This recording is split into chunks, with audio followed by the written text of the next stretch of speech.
مولاي صل وسلم دائما أبدا على حبيبك خير الخلق كلهم. بسم اللہ الرحمن الرحیم. الحمد للہ رب العالمین والعاقبۃ للمتقین والصلاة والسلام علی سید الانبیاء وخاتم المرسلین وعلی آلہ واصحابہ اجمعین. اما بعد. بخاری شریف جلد نمبر 1 صفحہ نمبر 339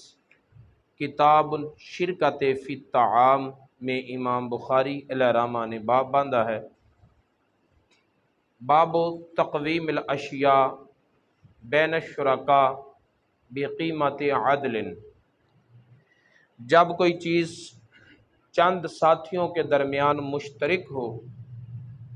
تو اس چیز کی قیمت انصاف کے ساتھ لگانی چاہیے، منصفانہ اس کی قیمت لگا کر پھر اسے ساتھیوں کے مابین تقسیم کرنا چاہیے. اس باب کے تحت امام بخاری علیہ رحمہ نے جو حدیث ذکر کی ہے حضرت عبداللہ بن عمر رضی اللہ تعالیٰ عنہ سے روایت ہے. فرماتے ہیں رسول اللہ صلی اللہ علیہ وسلم نے ارشاد فرمایا من اعتق شقصا لہ من عبد او شرکن او قال نصیبا وکان لہ ما یبلغ ثمنہ بقیمت العدل فہو عتیق وإلا فقد عتیق منہ ما عتیق. نبی پاک صلی اللہ علیہ وسلم نے ارشاد فرمایا اگر ایک غلام چند مالکوں کے درمیان مشترک ہو، 2 مالکوں کا آدھا آدھا ہے یا 3 مالکوں کا تہائی تہائی ہے، اور ان میں سے کوئی ایک بندہ اپنا حصہ آزاد کر دے، مشترک غلام کے مالکوں میں سے کوئی ایک اپنا حصہ آزاد کر دے، تو پھر دیکھا جائے گا کہ اس غلام کی منصفانہ قیمت لگائی جائے تو باقی حصوں کی قیمت یہ اپنے مال سے ادا کر سکتا ہے کہ نہیں آزاد کرنے والا. اگر تو منصفانہ قیمت لگانے پر باقی حصوں کو بھی خرید کر آزاد کر سکتا ہے تو پھر اسے کہا جائے گا کہ تو نے اپنا حصہ آزاد کر دیا ہے نا،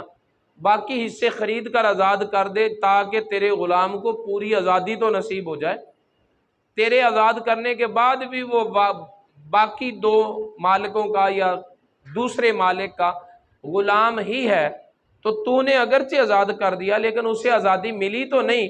لہذا مہربانی پوری کر اور باقی حصہ خرید کر آزاد کر دے. لیکن اگر آزاد کرنے والا مالی طور پر اس حیثیت کا حامل نہ ہو اور وہ قیمت ادا نہ کر سکتا ہو تو پھر جتنا اس نے آزاد کیا ہے اتنا ہی آزاد ہوگا، جتنا آزاد کیا ہے اتنا ہی وہ آزاد ہوگا. اس مفہوم سے ملتی جلتی حدیث اگلی بھی ہے، وہ حضرت ابو ہریرہ رضی اللہ تعالیٰ عنہ سے روایت ہے. نبی پاک صلی اللہ علیہ وسلم نے ارشاد فرمایا من اعتق شقیصا من مملوکہ فعلیہ خلاصہ فی مالہ فإن لم یکن لہ مال قوم المملوک قیمت عدل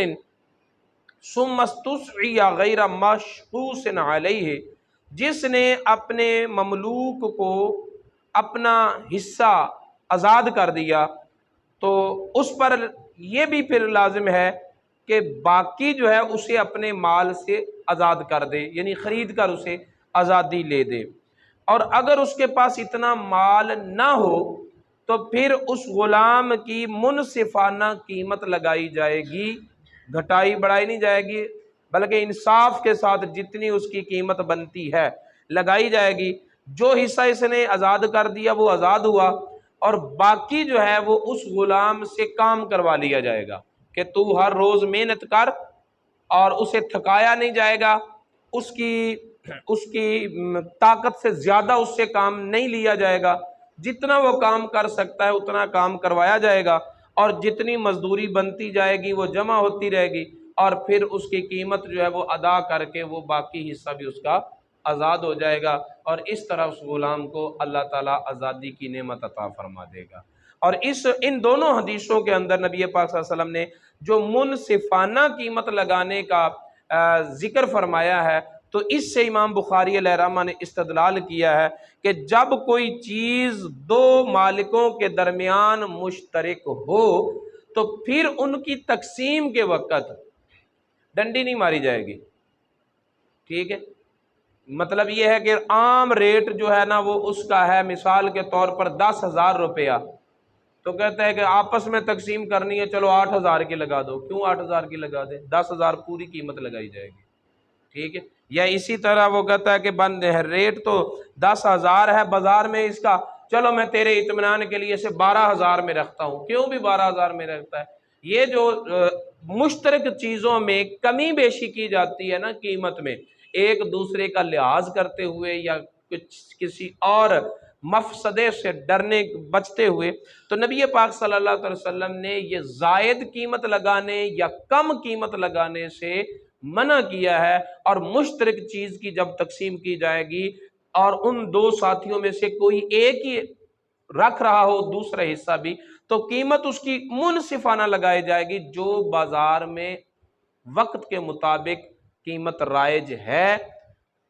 تجربہ کار لوگ مثلا کپڑے کی قیمت لگانی ہے، کپڑے کی دکان مشترک ہے، اور ایک ساتھی کہتا ہے کہ چلو میں اپنا حصہ لے لیتا ہوں، اور دوسرا کہتا ہے میں تیرا حصہ خرید لیتا ہوں، تو کپڑے کا کاروبار کرنے والے جو ماہر لوگ ہیں وہ 5-10 اکٹھے کر لیے جائیں اور قیمت لگائی جائے، پوری جو بازار میں چلتی ہے منصفانہ طور پر کسی بھی ایک بندے کی سائیڈ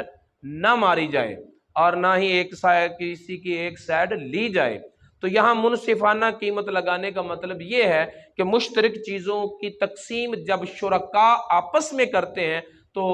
بعض اوقات ایسا ہوتا ہے کہ ایک دوسرے سے زیادتی کر لیتا ہے یا دوسرا پہلے سے زیادتی کرنے کے چکروں میں پڑتا ہے، تو یہ شرط لگا کر نبی پاک صلی اللہ علیہ وسلم نے کسی بھی ایک سائیڈ سے زیادتی ہونے سے بچا لیا نبی پاک صلی اللہ علیہ وسلم کہ کوئی کسی سے زیادتی نہ کرے۔ جب مشترک چیز شرکاء میں تقسیم کی جائے تو بھی اس کی قیمت وہی لگائی جائے گی انصاف کے طور پر جو کہ رائج الوقت اس کی قیمت بنتی ہے۔ آگے امام بخاری علیہ رحمہ نے باب باندھا ہے حل یقرأ فی القسمۃ والاستہام فیہ، تقسیم کے دوران یا اپنا ایک حصہ جو ہے وہ منتخب کرنے کے لیے قرعہ اندازی کی جائے تو یہ کیسا ہے؟ قرعہ اندازی اس صورت میں ہے جب دو برابر برابر حصے ہوں اور پھر دونوں برابر برابر خواہش مند ہوں، چیز کے حصے بھی برابر ہیں، کوئی حصہ کسی کو مل جائے دوسرے سے زیادتی نہیں ہوتی، تو ایسی صورتحال میں اگر قرعہ اندازی کی جائے تو اس میں کوئی حرج نہیں ہے۔ لیکن اگر حصے تھوڑے اور زیادہ ہوں تو پھر قرعہ اندازی کرنا یہ جوئے کے مشابہ ہوگا۔ یہ اس قرعہ اندازی کی بات نہیں ہو رہی جہاں پر تقسیم انصاف کی بنیادوں پر ہوئی نہ ہو، یہ اس قرعہ اندازی کی بات ہو رہی ہے جس میں حصے سارے برابر ہوں، کوئی بھی حصہ کوئی بھی ساتھی اٹھا لے، کسی کے ساتھ بھی زیادتی نہیں ہوتی، تو ایسی صورتحال میں حصوں کی تقسیم اگر قرعہ اندازی سے کر دی جائے تو کوئی حرج نہیں ہے۔ اور اس ضمن میں نبی پاک صلی اللہ علیہ وسلم کی جو حدیث امام بخاری نے ذکر کی ہے وہ حضرت عامر رضی اللہ تعالیٰ عنہ کہتے ہیں کہ میں نے نعمان بن بشیر رضی اللہ تعالیٰ عنہ سے سنا، نعمان بن بشیر رضی اللہ تعالیٰ عنہ کہتے ہیں کہ میں نے نبی پاک صلی اللہ علیہ وسلم سے سنا، رسول اللہ صلی اللہ علیہ وسلم نے فرمایا مثل القائم علی حدود اللہ عز وجل والواقع فیہا کمثل قوم استہموا علی سفینۃ فاصاب بعضهم اعلاها وبعضهم اسفلها۔ نبی پاک صلی اللہ علیہ وسلم نے فرمایا کہ ایک شخص اللہ تعالیٰ کی حدوں پر قائم ہے، یعنی ان حدود کے اندر زندگی گزار رہا ہے جو اللہ تعالیٰ نے اپنے بندوں کے لیے قائم فرما دی ہیں، مقرر فرما دی ہیں، اور ایک وہ بندہ ہے جو اللہ تعالیٰ کے حدود سے نکلا ہوا ہے، نافرمانیاں کر رہا ہے، تو ان دونوں کی مثال ایسے ہے جیسے کچھ لوگ کشتی پر سوار ہوئے اور اس کشتی کے دو حصے تھے، اوپر والا نیچے والا۔ انہوں نے آپس میں قرعہ اندازی کی، بعض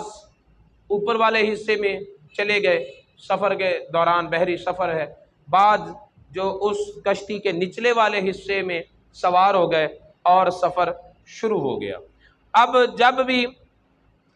کشتی کے نچلے حصے میں سوار لوگوں کو پانی کی ضرورت پیش آتی ہے تو وہ پانی لینے کے لیے اوپر والے حصے میں آتے ہیں۔ اذا استقوا من الماء مروا على من فوقهم، جب بھی انہیں پانی لینا ہوتا ہے تو وہ اوپر والے حصے میں جو لوگ موجود ہیں ان کے پاس سے گزرتے ہیں، آتے جاتے ہیں اور انہیں تکلیف ہوتی ہے۔ فقالوا لو ان خرقنا في نصيبنا خرقا ولم نؤذ من فوقنا، جو نچلے حصے میں بیٹھے ہیں انہوں نے آپس میں مشورہ کیا کہ کیوں نہ ایسا کریں کہ ہم اپنے حصے میں پانی کا انتظام کر لیں، نیچے سے کشتی کو پھاڑ لیں، کوئی تختہ اکھاڑ لیں، سوراخ کر لیں، پھر ہمارے بار بار آنے جانے کی وجہ سے جو اوپر والے حصے میں بیٹھے لوگ ہیں انہیں کوئی تکلیف ہم سے نہیں ہوگی۔ اب انہوں نے اسی سوچ پر کام شروع کر دیا۔ اوپر والے حصے میں جو بیٹھے لوگ ہیں ٹھک ٹھک کی آواز سن کر وہ بھی مطلع ہو گئے کہ نیچے کشتی میں کوئی سوراخ کیا جا رہا ہے۔ تو اب دو صورتیں ہیں، فرمایا فَإِن يَتْرَكُوا وَمَا أَرَادُوا أَهْلَكُوا جَمِيعًا، اگر تو اوپر والے حصے میں بیٹھے ہوئے لوگ نچلے حصے میں سوراخ کرنے والے لوگوں کو نہیں روکیں گے تو اس کا مطلب یہ نہیں کہ کشتی کا نچلا ہوا حصہ ڈوب جائے گا اور اوپر والا حصہ بچ جائے گا۔ نیچے والا حصہ ڈوبے گا تو اوپر والا حصہ بھی ڈوب جائے گا۔ اگر یہ ان کو ان کے حال پر چھوڑ دیں گے تو انہیں بھی تباہ کریں گے، اپنے آپ کو بھی غرق کریں گے۔ ٹھیک ہے، وَإِنْ أَخَذُوا عَلَىٰ أَيْدِيهِمْ نَجَوْا وَأَنْجَوْا، اور اگر وہ ان کا ہاتھ روک لیں اور انہیں اس غلط کام سے روک لیں، ان کا ہاتھ پکڑ لیں، انہیں بھی ڈوبنے سے بچا لیں گے، اپنے آپ کو بھی ہلاک ہونے سے بچا لیں گے۔ فرمایا اسی طرح وہ لوگ جو لوگ اللہ تعالیٰ کی نافرمانیاں کرتے ہیں، اور وہ جو لوگ جو اللہ تعالیٰ کی نافرمانی تو نہیں کرتے لیکن نافرمانوں کو روکتے بھی نہیں ہیں، تو جب اللہ کا عذاب آئے گا تو صرف نافرمان ہی غرق نہیں ہوں گے، ان کو نہ روکنے والے بھی ساتھ ہی ہلاک ہوں گے۔ اور اگر یہ لوگ ان کو گناہوں سے روک لیں تو پھر انہیں بھی اللہ کے عذاب سے بچا لیں گے، اپنے آپ کو بھی ہلاکت سے بچا لیں گے۔ ٹھیک ہے، آج اللہ تعالیٰ کے عذاب کی مختلف صورتیں ہیں، مہنگائی کی صورت، سیلاب کی صورت،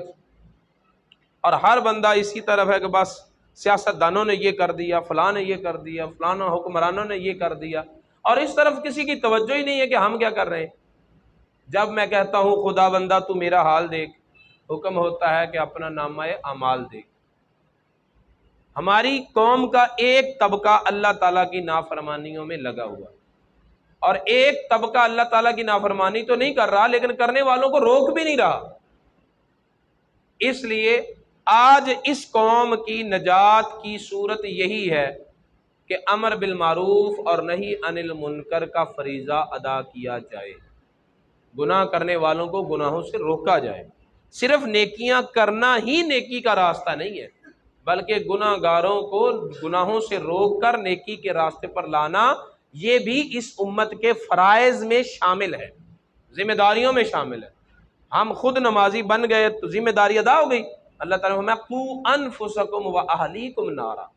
اپنے آپ کو بھی دوزخ کی آگ سے بچاؤ، اپنے گھر والوں کو بھی دوزخ کی آگ سے بچاؤ۔